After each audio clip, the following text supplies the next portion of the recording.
자, 제가 다시 한번 읽어드리겠습니다. 성경 마태복음 5장 14절부터 16절. 너희는 세상의 빛이라. 산 위에 있는 동네가 숨기지 못할 것이요 사람이 등불을 켜서 말 아래 두지 아니하고 등경위에 두나니 이러므로 집안 모든 사람에게 빛이 있느니라. 이같이 너희 빛을 사람 앞에 비치게 하여 저희로 너희 착한 행실을 보고 하늘에 계신 너희 아버지께 영광을 돌리게 하라. 아멘. 오늘 제목은 너희는 세상의 빛입니다. 자, 마태복음 5장 14절부터 15절까지에 보면은 너희는 세상의 빛이라. 예수님이 우리에게 너희는 세상의 빛이다 그렇게 얘기했어요. 그래서 여러분과 저는 세상의 빛이에요. 네. 빛은 어떤 역할을 하는가? 어둠을 밝히는 역할을 해요. 자, 어둠은 무엇을 뜻하냐면 죄악, 또 악한 일들을 말하는 거예요. 그래서 세상은 죄와 무지로 어두워 있지만 그리스도인은 진리와 사랑의 빛으로 세상을 비춰야 된다고 그렇게 말씀하시는 거예요. 자, 빛은 길을 인도하는 역할을 해요. 빛이. 그래서 어둠 속에서 길을 잃은 사람들에게 방향을 보여주는 존재가 되어야 된다고 하는 뜻이에요. 자, 어둠 속에서 밝게 비춰 선행과 바른 삶을 살게 하는 것이 빛과 같은 삶입니다. 아멘. 네. 산 위에 동네가 숨겨지지 못할 것이요 그랬어요. 자, 산 아시죠? 산을 생각해봐요. 산 꼭대기에 있는 그 마을들이 저 멀리서 보이겠죠? 왜냐면은 산 꼭대기에 있는 것들은 다 저 멀리서도 다 보여요. 예, 그것처럼 그리스도인은 세상 속에서 숨겨진 존재가 아니라 공공연히 하나님의 빛을 드러내는 존재여야 한다는 그런 뜻이에요. 자, 그 다음에 등불을 켜서 말 아래 두지 아니하고 그랬어요.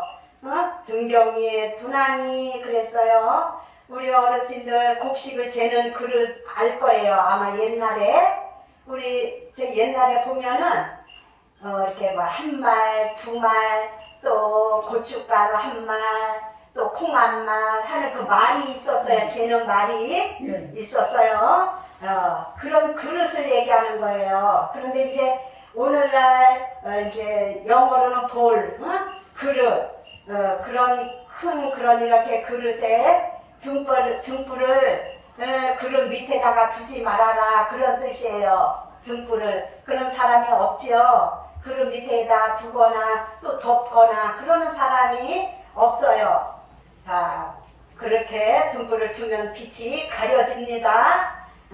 그래서 이거는 무슨 뜻이냐면은 신앙을 숨기지 말고 세상 속에서 드러내라는 그러한 교훈이에요. 자, 믿음을 개인의 영역에 가두지 말고 삶의 행동으로 나타내라는 그러한 뜻이에요. 그 다음에 등경 위에 두나니 그랬어요. 등불을 우리 어르신들 옛날에 전기가 안 들어왔을 때 저도 기억이 나는데 등잔이라든지 이런 거를 등을 올려놓는 받침대가 있어요. 받침대 나무로 이렇게 해가지고 그 위에다가 등잔을 올려놓는다든지 등불 이런 거를 올려놓고 그랬거든요.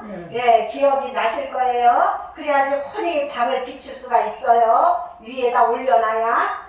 그거와 마찬가지로 오늘날에는 등잔이 없지만은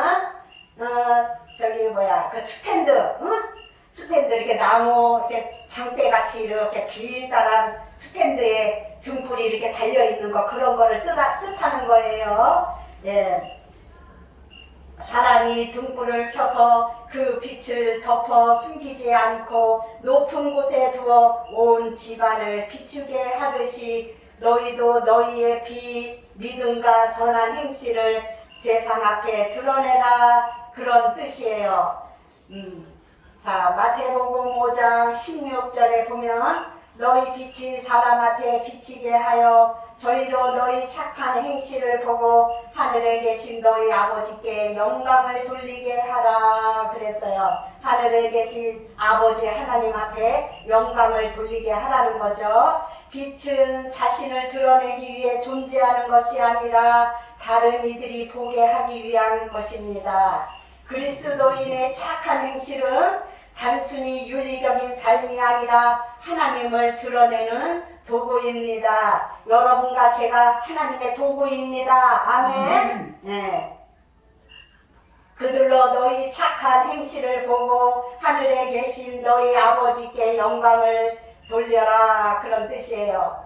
자, 우리의 선한 행동을 통해 사람들이 하나님이 살아계시구나 하고 느끼게 하는 것이 진정한 목적입니다. 네, 그리스도인의 삶은 하나님께 영광을 돌리는 통로입니다. 아멘. 네. 자, 예수님은 삶 자체가 선을 행하는 것이었어요.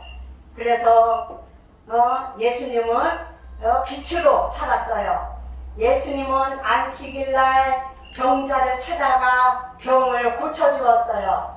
그래서 마태복음 12장 9절부터 14절, 마가복음 3장 1절부터 6절, 누가복음 6장 6절부터 11절에 보면은 손 마른 사람을 안식일에 고쳐주셨어요. 예수님이 회당에 계실 때 바리새인들이 안식일에 병 고치는 것이 옳으냐 하면서 예수님을 시험을 했어요. 네.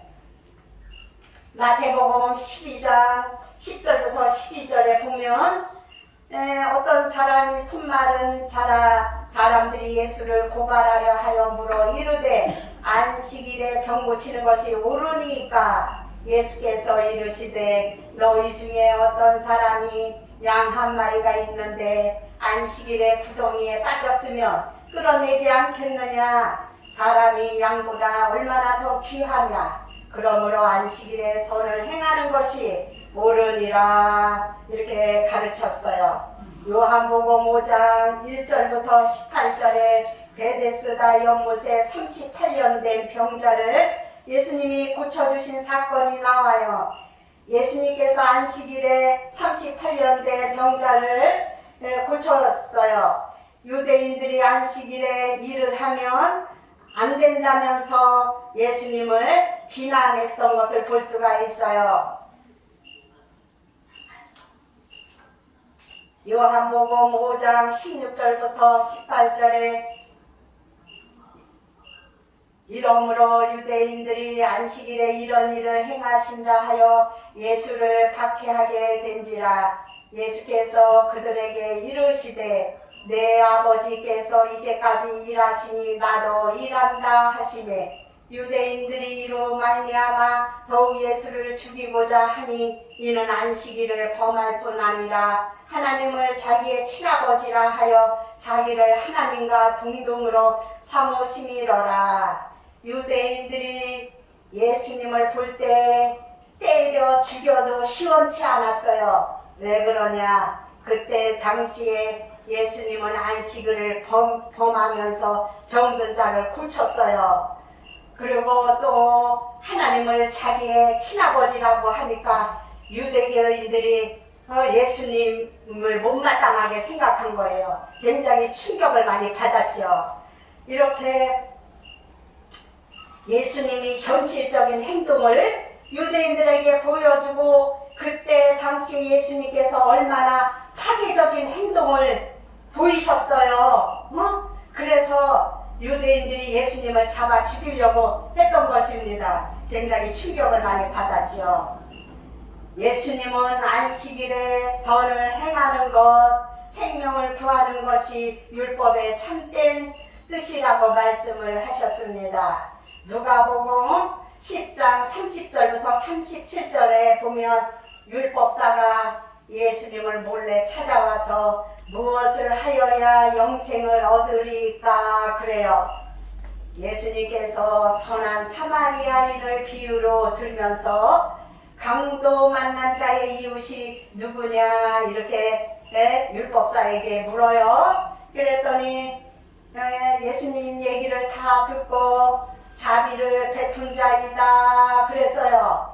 그랬더니 예수님이 너도 가서 이와 같이 하라 그랬습니다.